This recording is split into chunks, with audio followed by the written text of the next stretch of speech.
নেত্রকোনা জেলার সীমান্তবর্তী কলমাকান্দা উপজেলার পাহাড়ি সৌন্দর্যে ঘেরা একটি এলাকা হল পাঁচগাঁও। কলমাকান্দা উপজেলার ৮টি ইউনিয়নের ৩টি ইউনিয়নই পাহাড়ি সীমান্ত বেষ্টিত এবং এই সীমান্তগুলো যেন এক একটি নৈসর্গিক সৌন্দর্যের আধার।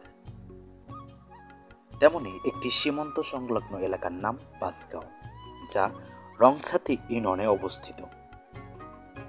অনেকে বলে এখান থেকে নাকি গারো পাহাড়ের শুরু। অন্যদিকে স্থানীয়রা একে পাঁচগাঁওয়ের টিলা বা কমলাকান্দা পাহাড় বলে চিনে।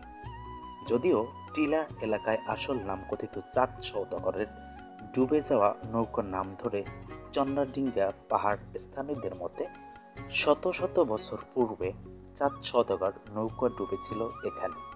তাই পাহাড়টি কিছুটা নৌ আকৃতির দেখতে, আর এই কারণেই এর নাম চন্দ্রডিঙ্গা বা চন্দ্রডিঙ্গি। চারপাশের সমতল ভূমির মাঝখানে অবস্থিত এই টিলা। এই টিলার পদদেশেই বাস করে হাজং ও গারো উপজাতিরা। টিলাগুলো অনেক সুন্দর, একেবারে সবুজের সমারোহ বললেই চলে। এখানে একসময় বন্য হাতির দেখা পাওয়া যেত, যদিও এখন আর দেখা যায় না। তবে স্থানীয়দের ভাষ্যমতে ভারতের পাশে নাকি এখনো হাতির দেখা মেলে। ছোট বড় কিছু প্রাণী রয়েছে এই টিলাগুলোতে। এই টিলাগুলো গারো পাহাড়ের সাথে সংযুক্ত। পাঁচগাঁও গ্রামে পৌঁছে দেখে নিতে পারেন বিখ্যাত বটগাছ, চাইলে এর ছায়ায় বসে একটু জিরিয়ে নিতে পারেন। পাঁচগাঁও টিলার চড়ার পরে দেখা মিলবে ছোট মাঝারি সাইজের বেশ কিছু মিনি ঝর্ণা, ছোট কিছু জিরপথ, ট্রেল এবং জিরিতে পা রাখা মাত্রই আপনার ক্লান্তি দূর হয়ে যেতে বাধ্য। এতে শীতল, নির্মল, আরামদায়ক একটি পরিবেশ।